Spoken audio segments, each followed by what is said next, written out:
نحمده ونصلي على رسوله الكريم اما بعد فاعوذ بالله من الشيطان الرجيم بسم الله الرحمن الرحيم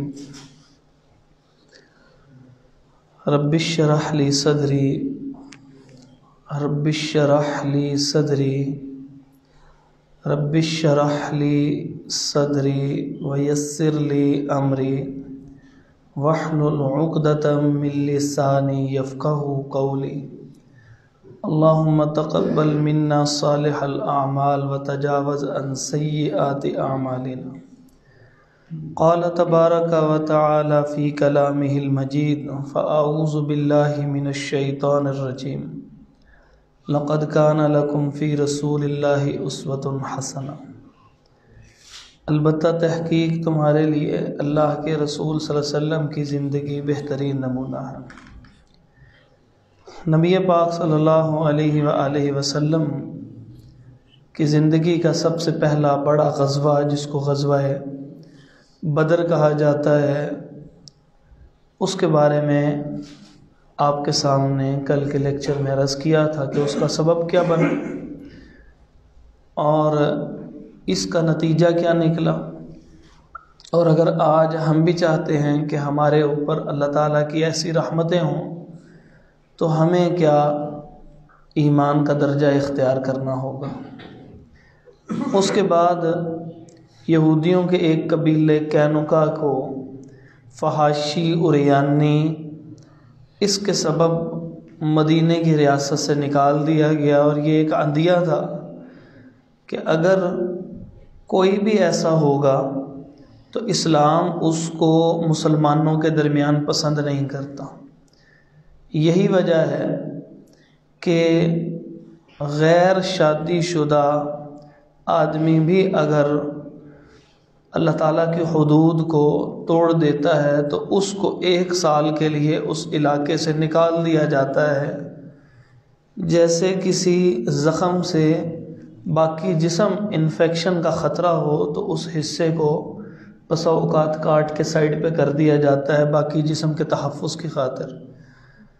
تو فحاشی ایک ایسی گندی عادت ہے کہ جس کی وجہ سے باقی معاشرہ غلیظ ہو سکتا ہے، اس لیے باقی کئی کاموں کے اندر حکم ہے کہ فلاں کام نہ کرنا، فلاں نہ کرنا، فلاں نہ کرنا، لیکن جب فحاشی کی باری آئی تو اللہ تعالیٰ نے فرمایا وَلَا تَقْرَبُوا الْفَوَاحِشَ کہ فحاشی کرنی نہیں، فحاشی کے ذرائع کے بھی قریب نہیں جانا، کیونکہ اس کے بارے میں شدید اور سخت حکم ہے اور اسلامی معاشرے میں اس کو پسند نہیں کیا جاتا۔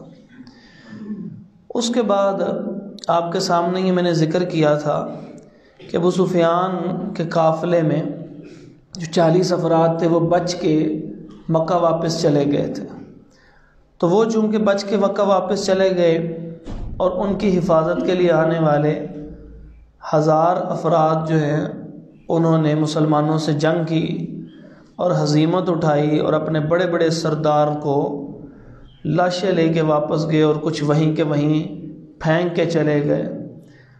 تو اب یہ سارا واقعہ جو پیش آیا تھا ابو سفیان کے اس قافلے کی وجہ سے تھا۔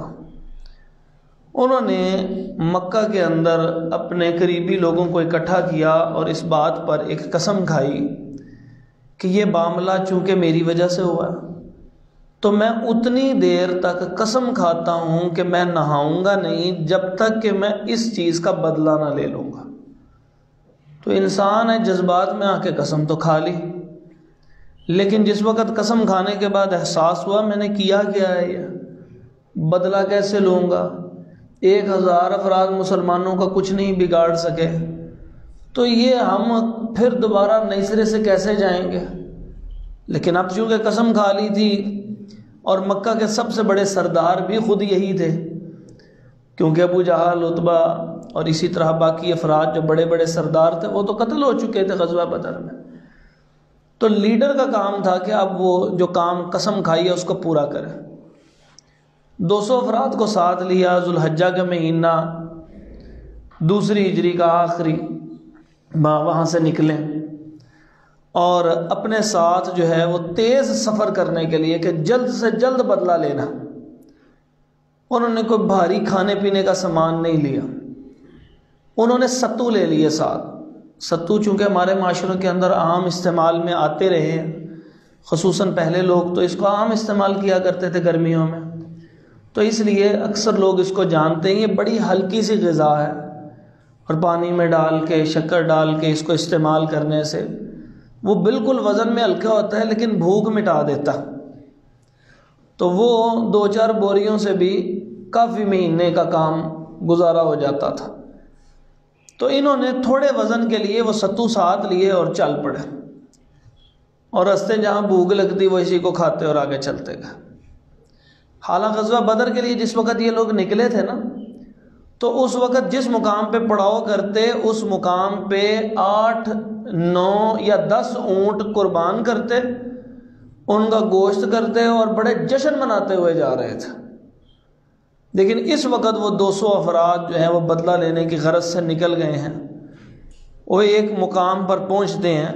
یہ وہ اگلا اگر آپ نقشہ دیکھیں، سلائیڈ نمبر 24 نکال لیجئے نیچے، تو یہاں پہ ہمراء الاسد سے نیچے ایک مقام ہے، ودان سے اوپر، یعنی مکہ سے اوپر کو جا رہے ہیں اور مدینہ سے پہلے کی بات ہے یہ.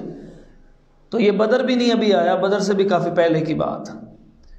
تو یہاں پر ابھی پہنچے ہیں، تو اب اندر جانے کو حوصلہ نہ پڑے کہ اندر کیسے جائیں، مدینہ کی طرف جائیں کیسے، اب جان کا تو خطرہ ہے نا.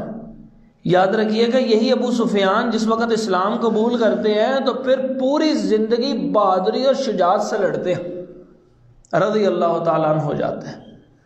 اور اس وقت چونکہ اسلام قبول نہیں کیا تو لہٰذا وہ بزدلی اپنے اندر ہے، کیونکہ بزدلی اور بہادری کا تعلق کفر اور اسلام سے.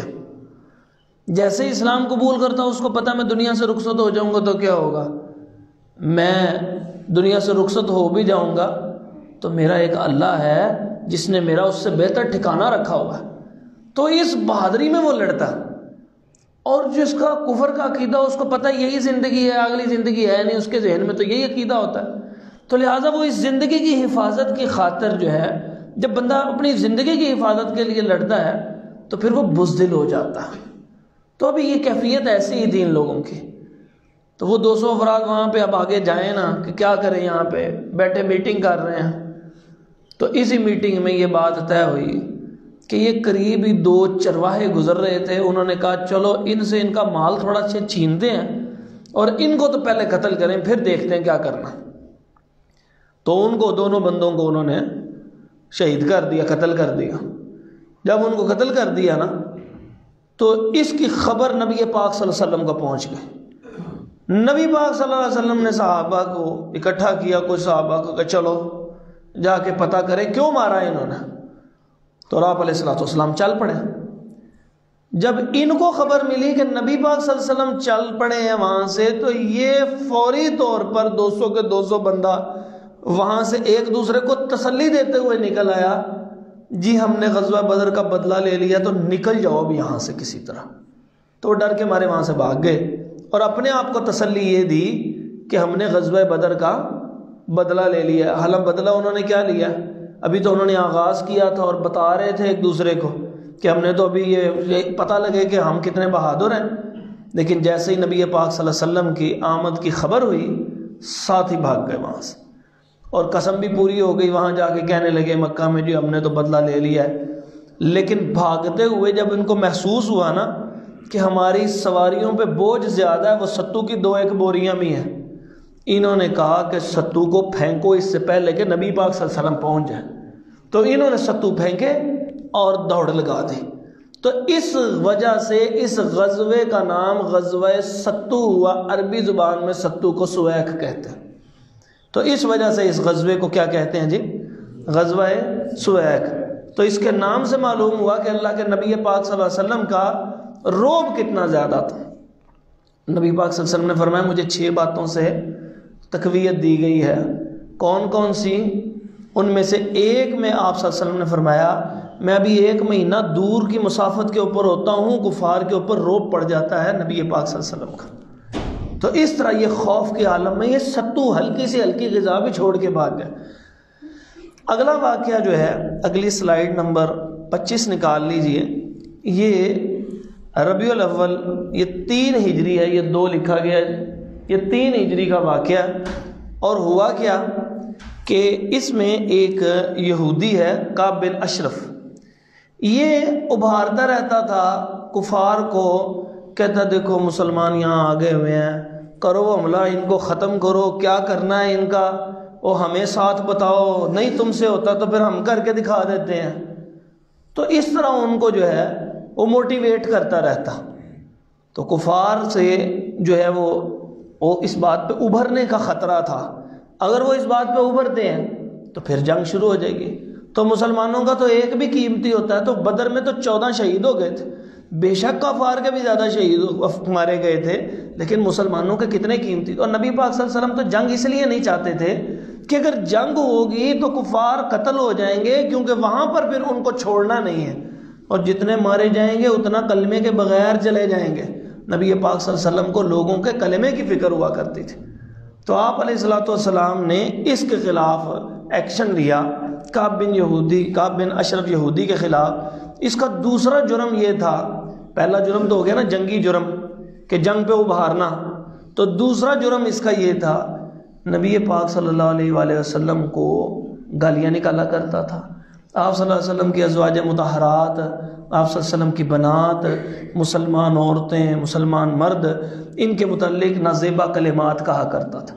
تو 2 بڑے جرم ہو گئے۔ میں نے پہلے بار بار عرض کر رہا ہوں، نبی صلی اللہ علیہ وسلم کبھی کسی اعتراض کرنے والے کو قتل کا حکم نہیں دیا کرتے تھے۔ اس کے متعلق وہ کس گستاخ کو حکم دیتے تھے کہ جو بندہ توہین کرتا تھا، جب تک توہین نہیں ہوتی تھی وہی کافر یہودی وہیں پہ رہتے تھے مدینہ میں، نبی پاک صلی اللہ علیہ وسلم نے ان کو باہر تو نہیں نکالا تھا، انہوں نے بدعہدی کی تو باہر نکالا، اس سے پہلے باقی بھی ان کے یہودی قبیلے وہیں رہ رہے۔ تو نبی پاک صلی اللہ علیہ وآلہ وسلم جب کوئی توہین کرتا تو پھر اس کو باہر نکالتے، ورنہ اس کو باہر نہیں نکالتے تھے۔ آپ علیہ الصلوۃ والسلام نے اپنے ایک صحابی سے کہا جن کا نام محمد بن مسلمہ تھا رضی اللہ تعالیٰ۔ یہاں پہ نام کے حوالے سے ایک چھوٹا سا مسئلہ سمجھ لیں کہ ہمارے ہاں خالی نام محمد رکھنا وہ بڑا بھاری سمجھا جاتا ہے، بعض لوگ اس کو معیوب سمجھتے ہیں، بعض لوگ اپنے نام سے پہلے محبت سے نام محمد لگا لیتے ہیں، تو یہ بہت اچھی بات ہے، لگا لیا کریں، لیکن یاد رکھیے جب آپ کا یا میرا یا کسی کا نام محمد لکھا جائے نا، مطلب محمد اشرف، محمد اسرم، محمد سارے، محمد عثمان، محمد کامران، تو اس میں صلی اللہ علیہ وآلہ وسلم نہیں پڑھنا، یہ ہمارا نام ہے، محبت تو رسول اللہ صلی اللہ علیہ وسلم کے حوالے سے ہے، لیکن نام ہمارا۔ پہلی بات یہ کہ بعض لوگ لکھتے ہیں اور اوپر وہ چھوٹا سا رمز ڈال دیتے ہیں صلی اللہ علیہ وسلم کی، وہ جائز نہیں ہے۔ دوسری بات یہ کہ خالی نام محمد رکھنا بالکل جائز ہے، نبی پاک صلی اللہ علیہ وسلم کے کئی ایک صحابہ کا نام محمد تھا، بلکہ یہ خالد بن ولید رضی اللہ عنہ تو ابھی مسلمان ہی نہیں ہوئے، اس سے پہلے کے جو مسلمان اور بڑے مضبوط مسلمان لوگ تھے ان میں سے کئیوں کا نام محمد تھا۔ اور ایک کتاب ہے صحابہ رضی اللہ عنہم کے حالات کے اوپر، اس میں لکھا ہوا ہے 79 افراد کا نام محمد تھا نبی صلی اللہ علیہ وسلم کے زمانے میں۔ کبھی کسی نے یہ نہیں کہا جی نام بڑا بھاری ہے، اور ہمارے ہاں کوئی زیادہ اس پہ بیماریوں کا حملہ کسی بچے پہ ہو جائے، ہم کیا کہتے ہیں؟ نام بہت بھاری ہے۔ یہ تو توہم پرستی ہے، سپرسٹیشسزم ہے۔ مسلمان توہم پرست نہیں ہوتا، مسلمان جو ہوتا ہے وہ ناموں کا ایسا اثر نہیں لیتا کہ یہ بہت بھاری ہے اور کوئی بیماریاں آ جائیں گی، کاروبار ٹھپ ہو جائے گا یا کوئی ایسا معاملہ آ جائے گا۔ ناموں سے محبت پیدا ہوتی ہے، برا نام نہیں بس رکھنا چاہیے۔ تو ان کا نام تھا محمد بن مسلمہ، ساتھ ان کے کچھ افراد کو بھیجا، یہ وہاں پر گئے، اور یہ قلعہ جو تھا وہ بڑا مضبوط تھا، اندر کسی کو آنے نہیں دیتا تھا۔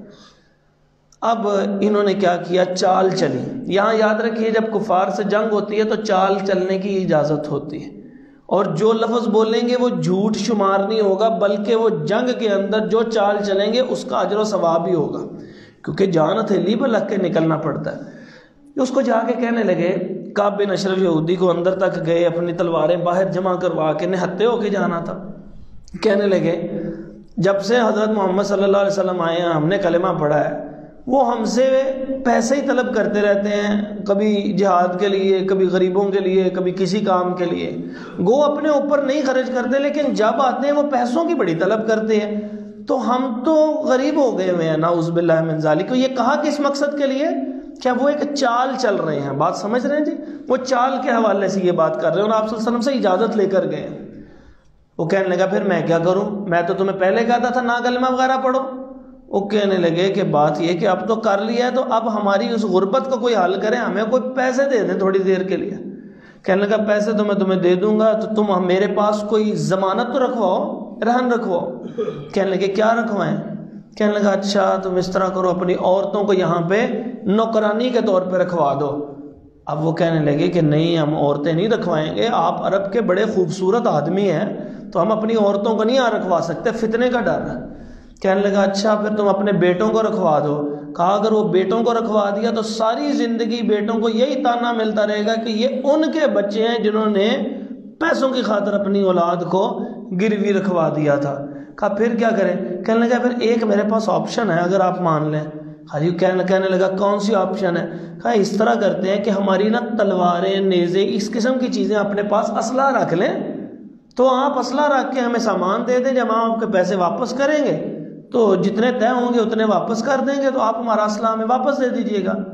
وہ کہنے لگا چلو اس طرح کر لو۔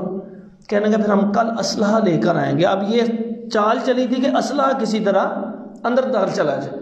اب وہ جب اسلحہ لے کے اندر گئے تو وہ لے کے جانے سے روک دیا۔ انہوں نے کہا کہ جاؤ جا کے اپنے سردار سے پوچھو ہم کسی کام کے لیے آئے ہیں۔ تو انہوں نے کہا آنے دو، یہ تو میرے پاس اسلحہ رکھوا کے وہ مال لینے کے لیے آئے۔ تو اب جس وقت وہ اندر آئے اسلحے کے ساتھ تو کہنے لگے آج تو بڑی خوشبو آ رہی ہے، آپ سے تو اتنی اچھی خوشبو آ رہی ہے، ہم نے کبھی سونگی نہیں آج تک ایسی خوشبو۔ وہ کعب بن اشرف جو یہودی ہے وہ بڑا تن گیا، کرنے لگا جی یہ میں نے لگائی ہے خوشبو، سب سے اچھی خوشبو لگائی ہے، اور اب میں اتنی قیمتی کسی کے پاس خوشبو ہو ہی نہیں سکتی میرے سے اچھی۔ تو عرب لوگوں میں رواج تھا کہ وہ اس سر کے درمیان مانگ وغیرہ کے اندر لگاتے ہوتے تھے خوشبو۔ ان میں سے ایک ابو نائلہ تھا، وہ کہنے لگے بات سنیے، اگر آپ اجازت دیں تو ہم ایک دفعہ خوشبو سن لیں، غریب آدمی ہم تو خرید نہیں سکتے۔ تو کہنے لگا ہاں جی سونگ لو۔ اس نے سر نیچے کیا، سونگ کے کہنے لگا بڑی اچھی خوشبو ہے۔ تھوڑی دیر گزری، ساتھ ہی کہنے لگے ایک دفعہ پھر سونگ لے۔ وہ اور خوش ہوا کہ جناب میری تو خوشبو کی تعریف ہی بڑی کر دی ہے اس نے۔ دوسری دفعہ سونگی، کہنے لگا آخری دفعہ ایک دفعہ اور سونگ لینے دیں۔ اب وہ اور جو ہے وہ اس بات پہ خوش ہوا کہ جناب میری تو کمال ہو گئی، آج تو بلے بلے ہو گئی، اتنی تو کبھی کسی نے تعریف کی نہیں۔ تو وہ جب نیچے ہوئے تو انہوں نے ان کو ایسے ہی گردن سے یوں ہی پکڑ لیا اور وہیں پہ ان کا کام تمام کیا کہ یہ وہ ظالم آدمی تھا جو مسلمان عورتوں کے متعلق، نبی پاک صلی اللہ علیہ وسلم کے متعلق، آپ صلی اللہ علیہ وسلم کے ازواج اور بنات کے متعلق یہ ہرزہ سرائی، گالم گلوچ، گندے الفاظ استعمال کیا کرتا تھا اور مکہ والوں کو ابھارا کرتا تھا کہ مسلمانوں سے جنگ کرو۔ کہ آج اس کو ٹھکانہ انجام مل گیا، یہ چپ چپیتے وہاں سے نکلے، کیونکہ کسی کو کیا معلوم تھا اندر کیا کام ہوا۔ اس طرح وہ شورش کچھ دب گئی۔ یہ وہ آپ دیکھ لیں اگلی سلائیڈ کے اندر، 26 نمبر سلائیڈ کو دیکھ لیجئے، یہاں پر یہ ہے وہ اس کا قلعہ، ایک بیرونی اندرونی منظر آپ کیفیت دیکھ لیں تو اس طرح اس کا ایک مضبوط قلعہ تھا کہ جس کے اندر جانا ایک بہت بڑا مسئلہ تھا۔ اچھا اس کے بعد جو ہے آپ جو نیکسٹ لیکچر ہے، لیکچر نمبر 9 نیچے اس کو ذرا نکال لیجئے بیک ہوم پر جا کے، اور اس کے بعد اس کا ہم آغاز کرتے ہیں۔ اچھا ہوا یہ کہ نبی پاک صلی اللہ علیہ وآلہ وسلم کے خلاف بہت سارے ابھارنے والے پھر بھی ابھی تیار تھے۔ ویسے بھی 1 سال گزر گیا تھا، ابو سفیان کو معلوم تھا یہ جو میں لوگوں کو ابھار کے لے کے آیا تھا نا وہ 200 بندوں کا بدلہ بدلہ کوئی نہیں ہوا تھا، ایسے ہی ڈکوسلا ہی ہوا تھا یہ۔ تو اس نے پورے علاقے والوں کو تیار کیا، اور علاقے والوں کو تیار کرنے کے بعد اس نے کیا کیا، تیاری کی اور چل پڑا۔ 3000 بندہ ساتھ لیتا اور وہاں سے چل پڑے۔ جیسے ہی وہ چلے، نبی پاک صلی اللہ علیہ وسلم کے ایک چچا بھی مسلمان نہیں ہوئے تھے، ان کا نام تھا عباس رضی اللہ تعالیٰ۔ انہوں نے ان کے لیے ایک تیز رفتار گھوڑے پہ بندہ بھیجا، کہا ہمارے لشکر کے پہنچنے سے پہلے پہلے آپ جا کے بتا دیں نبی پاک صلی اللہ علیہ وسلم کو کہ میں نے بھیجا، چپ چپیتے جا کے بتا دینا کہ یہ حملہ کرنے کے لیے ہم لوگ آ رہے ہیں، کہ میرا بھتیجا تیاری کر لے۔ اگر وہ نہ بھی بھیجتے، یہ تو ان کی محبت تھی یہی وجہ تھی کہ بعد میں اسلام بھی اللہ رب العزت نے توفیق عطا فرما دی فتح مکہ کے موقع کے اوپر، اسلام بھی قبول کر لیتے ہیں۔ اگر وہ نہ بھی بتاتے، دو چیزیں ہیں، نبی پاک صلی اللہ علیہ وسلم کا مخبری کا نظام بڑا سٹرانگ تھا، خبر مل ہی جاتی تھی، اور اگر نہ بھی ملتی تو اللہ تبارک و تعالیٰ وحی کے ذریعے ضرور بتا دیا کرتے تھے۔ تو یہ شوال کا مہینہ تھا۔ شوال کا مہینہ کب آتا ہے جی؟ رمضان کے بعد۔ تو یہ رمضان کے آخری ایام میں وہاں سے وہ نکل پڑے۔ نبی پاک صلی اللہ علیہ وسلم نے صحابہ سے مشورہ کیا کہ کیا کرنا چاہیے۔ نبی صلی اللہ علیہ وسلم کی ایک عادت تھی، اللہ تعالیٰ ہمیں بھی وہ عادت توفیق عطا فرما دے، کہ آپ صلی اللہ علیہ وسلم جن بندوں کا معاملہ ہوتا ان سے ضرور مشورہ کیا کرتے۔ اللہ تعالیٰ نے اگر آپ کو کوئی فیکٹری دی ہے، کوئی گھر دیا ہے، کسی جگہ کے اوپر آپ حکمران بنائے ہیں، اپنے ماتحت افراد سے ضرور مشورہ لیا کرے کہ جن افراد کے وہ کام کرنا ہوتا ہے ہمیشہ یاد رکھیں۔ نبی پاک صلی اللہ علیہ وسلم اگر حکم دیتے کہ نہیں جہاد ایسے کرنا ہے، کبھی کسی صحابی نے انکار کرنا تھا؟ آپ خود سوچیں، کوئی ایک صحابی کہتا ہو کہ جی میں نے نہیں آپ کی بات مانی، بتائیے جی کوئی ایسا ہو سکتا ہے؟ تصور ہے؟ نہیں، صحابہ میں تو تصور نہیں تھا۔ پھر سارے صحابہ کو بٹھایا، مسجد نبوی صلی اللہ علیہ وسلم میں بٹھاتے تھے۔ میں نے کہا ملٹری ہیڈ کوارٹر بھی مسجد نبوی صلی اللہ علیہ وسلم تھا اس وقت۔ بٹھا کے پوچھنے لگے، کچھ کہنے لگے مدینہ کی گلیوں میں لڑتے ہیں، کچھ کہنے لگے کہ نہیں ہم باہر جا کے لڑیں گے، کچھ کہنے لگے دیکھ لیتے ہیں، انتظار کر لیتے ہیں، جب وہ قریب آئیں گے پھر دیکھ لیں گے کیا کرنا ہے۔ تو ہر ایک نے اپنا اپنا مشورہ دیا۔ ان میں سے وہ جو نوجوان لوگ تھے نا، جو بڑے ہی مضبوط اعصاب کے اور بڑا جو جری لوگ تھے، جو اصل جہاد میں کام کرنے والے اور لڑنے والے سپاہی اور مجاہد ہوتے ہیں، وہ جذبات میں آگے کہنے لگے اللہ کے نبی صلی اللہ علیہ وسلم باہر جا کے لڑنا ہے۔ نبی پاک صلی اللہ علیہ وسلم نے فرمایا ٹھیک ہے باہر جا کے لڑ لیتے ہیں۔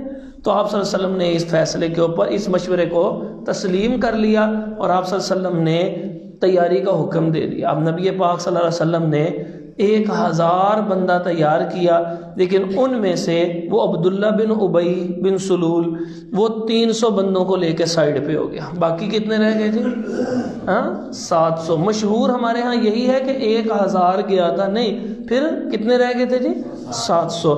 اب اس کی کیفیت کیا تھی؟ نبی پاک صلی اللہ علیہ وآلہ وسلم کے حوالے سے یہاں تک سلائیڈز ہو چکی ہیں۔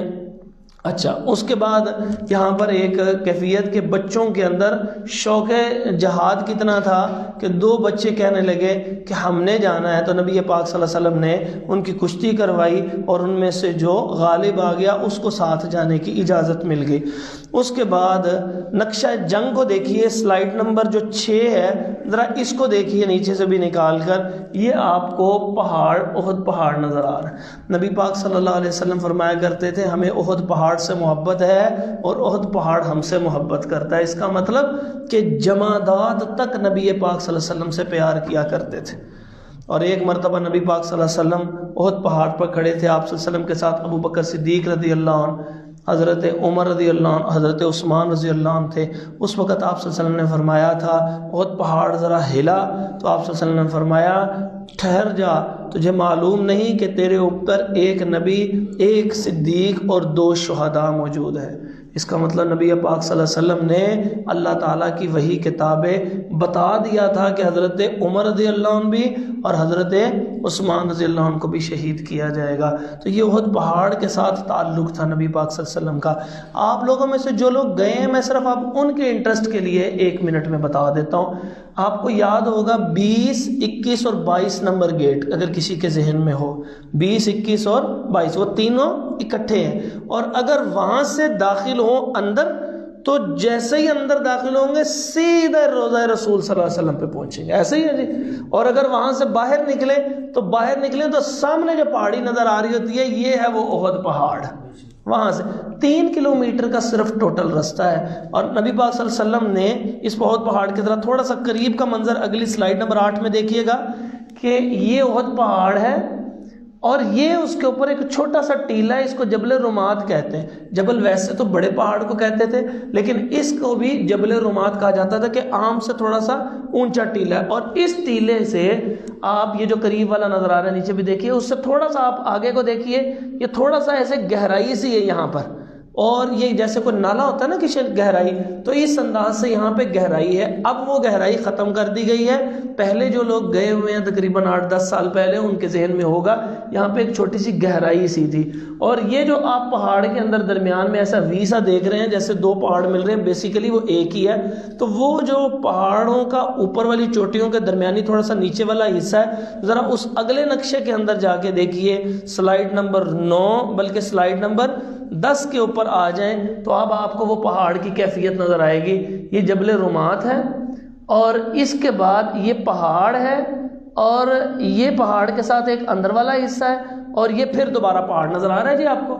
تو نبی پاک صلی اللہ علیہ وسلم نے مان تو لیا کہ باہر جا کے لڑیں گے، لیکن آپ صلی اللہ علیہ وسلم کے متعلق میں یہ لفظ کہا کرتا ہوں کہ آپ صلی اللہ علیہ وسلم جیسا ملٹری جینیس دنیا میں کبھی نہیں آیا.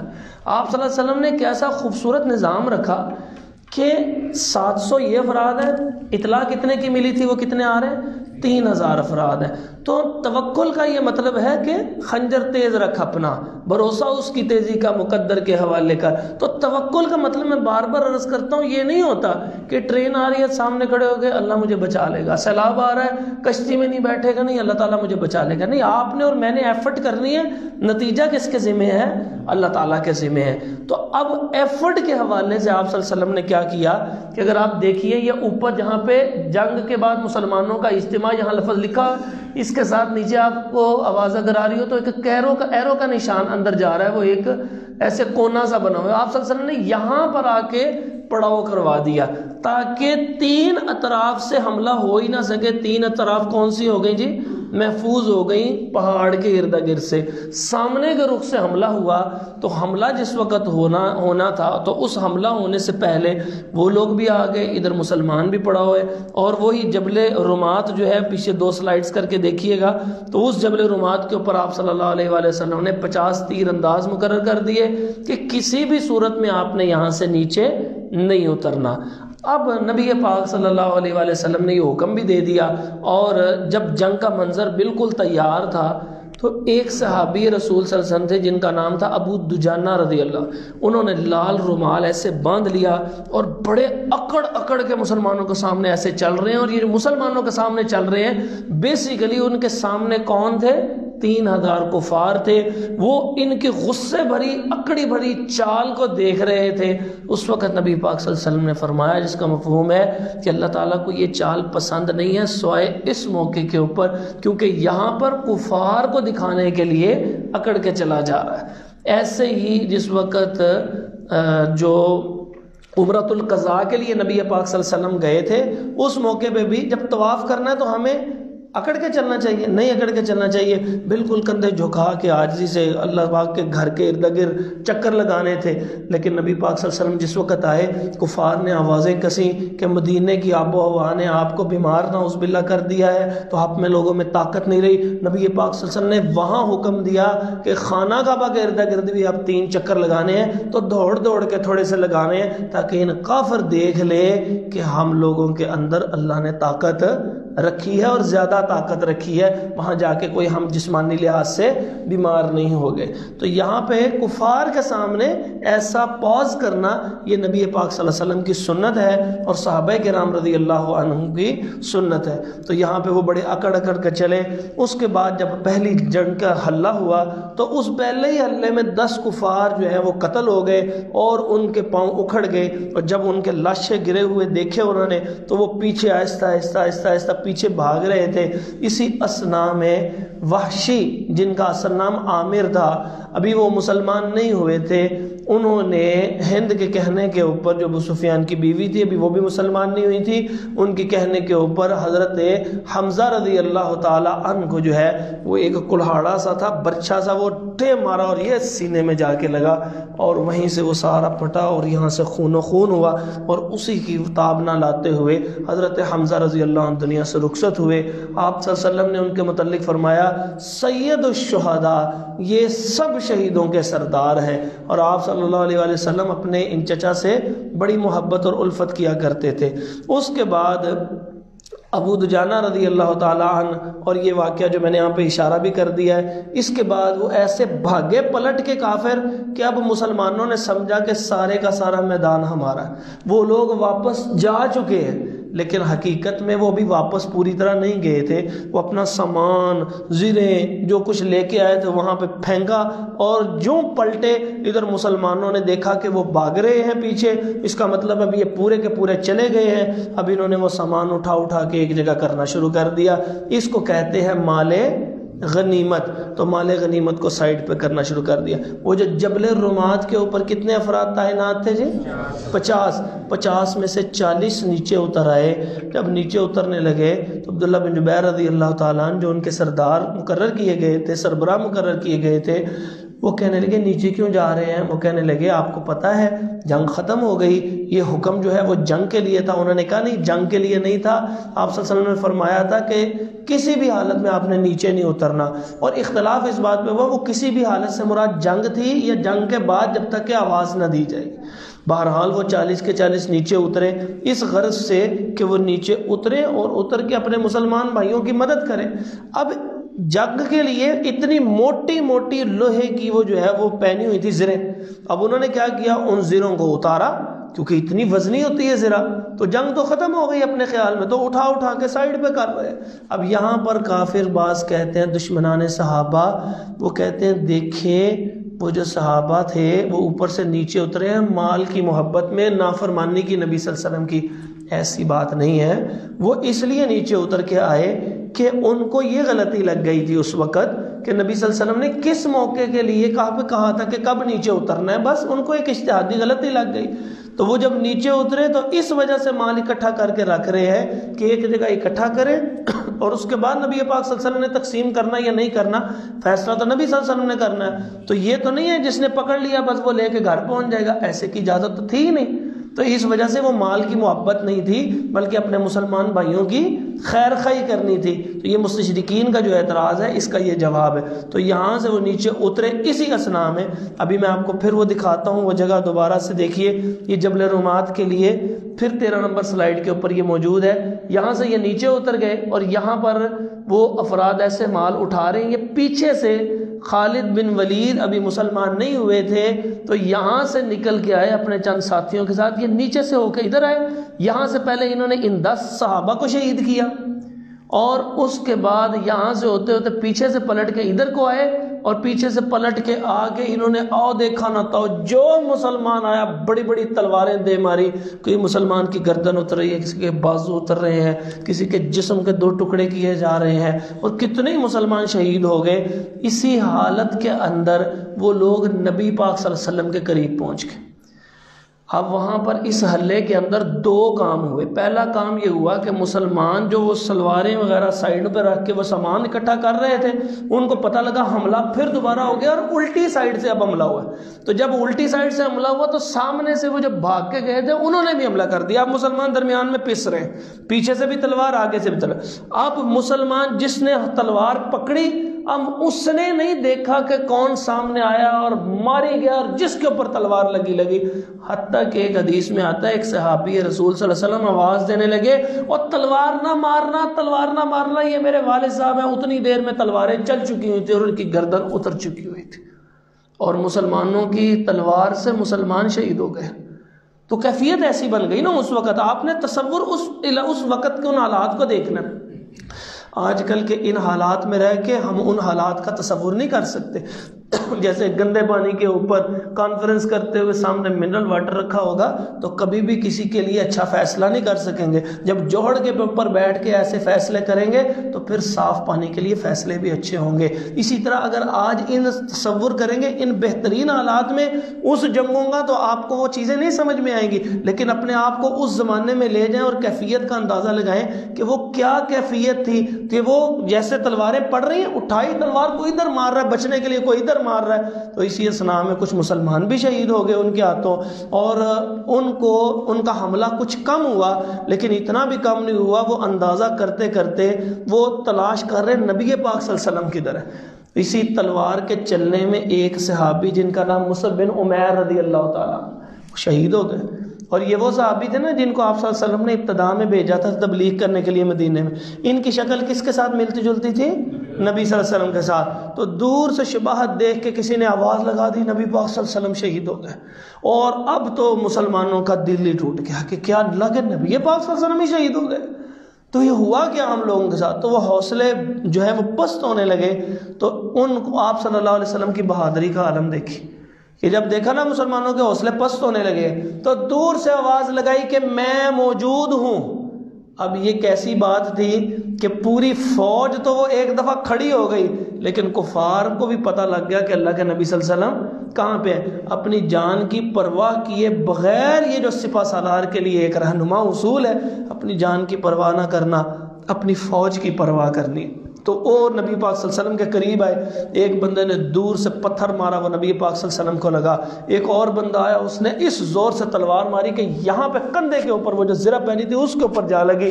1 مہینے تک اس کی تکلیف آپ علیہ السلام محسوس کرتے رہے۔ ایک بدبخت تو اتنا بڑھ گیا کہ ماری تلوار یہ خود پہنی ہوئی تھی، یہ آنکھ کے نیچے والے حصے پہ اس زور سے لگی کہ وہ جو خود کی کڑیاں وہ نبی پاک علیہ السلام کے دندان مبارک کے اندر پہ وسط ہو گئے، اور آپ علیہ السلام جو ہے وہ پیچھے کی طرف گرتے ہیں، اور سامنے سے لوگ تیر چلا رہے ہیں۔ آپ صلی اللہ علیہ وسلم کے 10 جانبدار صحابہ ایک ایک کر کے شہید ہو گئے۔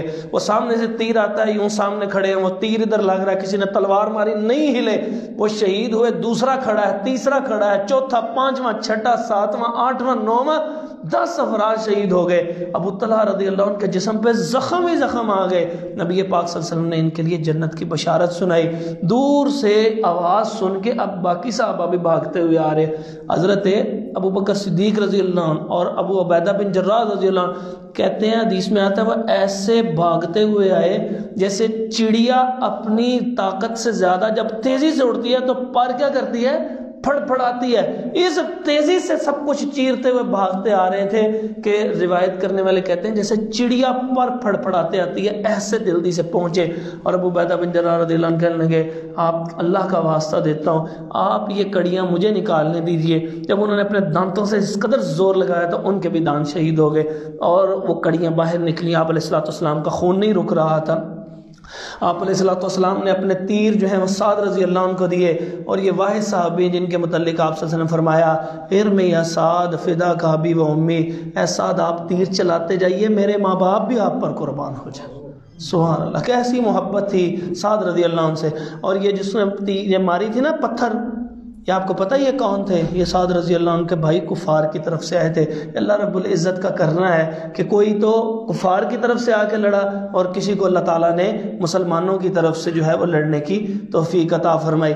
بہرحال یہ غزوہ اپنے اختتام کو پہنچنے والا، اور یہ لوگ زخم پہنچا کے بھاگے۔ اس وقت بھاگنے لگے نا تو اس وقت انہوں نے آواز کیا لگائی؟ آواز یہ لگائی، کہنے لگے کہ یہ دیکھیے، یہ سلائیڈ نمبر 20 نکال لیجئے۔ آواز لگاتے ہوئے بلند آواز سے کہنے لگے کہ وہ جو ہے حبل اور عزا وہ بلند ہوا، یہ ان کے 2 بت تھے۔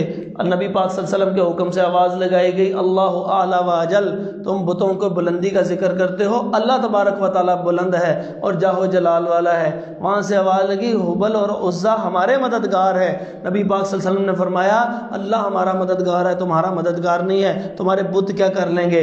وہ کہنے لگا، ہم نے بدلہ لے لیا۔ یہاں عمر رضی اللہ عنہ سے برداشت نہیں ہوا، چیخ کے پکار کے کہنے لگے، اور بدلہ کون سا لے لیا؟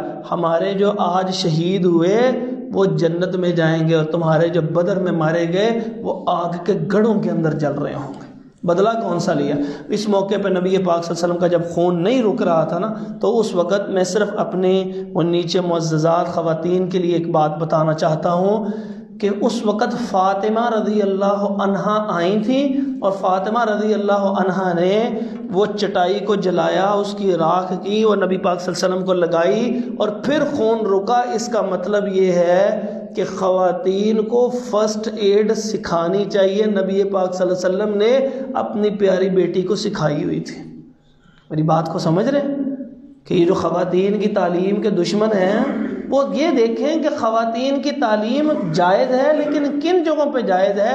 اپنی حدود و قیود میں جائز ہے، اور نبی پاک صلی اللہ علیہ وسلم نے اپنی بیٹی کو تعلیم دلوائی ہوئی ہے۔ اسی لیے تو طب کی اس وقت کی معروف تعلیم انہوں نے لی تھی۔ تو ہماری ان خواتین کے لیے بھی ضروری یہ ہے کہ وہ بھی اسی طرح جری اور بہادر ہوں، منمناتی نہ ہوں۔ اور دوسری بات یہ کہ جو ان کی ضرورت کی فرسٹ ایڈ کی تعلیم ہے ہر خاتون کے پاس ہونی چاہیے، تاکہ گھر کے اندر کسی بھی مسئلے کی صورت میں، جیسے فاطمہ رضی اللہ عنہا نے یہ کام خدمت سر انجام دی تھی، ہماری بیٹیاں، ہماری مائیں، ہماری بہنیں اور ہماری بیویاں یہ سارے کام کرنا جانتی ہوں، وہ اس وقت ہاتھ پر ہاتھ دھرے روزاروں کے دار روئی جاتی ہیں، ان کو کچھ پتہ نہیں لگتا۔ اگر انہوں نے سیرت کے اوپر آنا ہے تو ان کو یہ چیز سیکھنی پڑے گی۔ نبی پاک صلی اللہ علیہ وسلم مدینے میں جاتے ہیں اور سب ایک عورت ہے، یہ آخری واقعہ سن لیجئے، وہ ایک عورت کو آواز لگاتے ہیں، تیرا شوہر جو ہے وہ شہید ہو گیا۔ اس نے کہا نبی صلی اللہ علیہ وسلم کیسے ہیں؟ اس کو کہنے لگے کہ تیرا والد شہید ہو گیا۔ کہنے لگے نبی صلی اللہ علیہ وسلم کیسے ہیں؟ بھائی شہید ہو گیا۔ کہا نبی صلی اللہ علیہ وسلم کیسے ہیں؟ تو وہ نبی پاک صلی اللہ علیہ وسلم کا ہی پوچھ رہی ہے، جیسے سب سے زیادہ تعلق ہی اللہ کے نبی سے کے ساتھ تھا۔ تو جس وقت اس نے کہا، اس کو کہنے لگے کہ وہ آپ صلی اللہ علیہ وسلم خیریت سے ہیں؟ کہنے لگے نہیں، مجھے دکھاؤ کدھر ہے۔ تو دور سے آتے ہوئے نبی پاک صلی اللہ علیہ وسلم کو اشارہ کر کے کہا وہ اللہ کے نبی صلی اللہ علیہ وسلم خیریت سے آ رہے ہیں۔ تو وہ کہنے لگی کل مصیبت بعدک جلل، آپ کے بعد ہر مصیبت ہیج ہے، اس کا مجھے کوئی پرواہ نہیں ہے، جو اللہ نے نصیب میں لکھا تھا وہ لکھ دیا، لیکن اللہ کے نبی پاک صلی اللہ علیہ وسلم خیریت سے ہیں۔ انشاءاللہ آگے کل انشاءاللہ ذکر کریں گے۔ اقول قولی ھذا استغفر اللہ لی ولکم ولجمیع المسلمین۔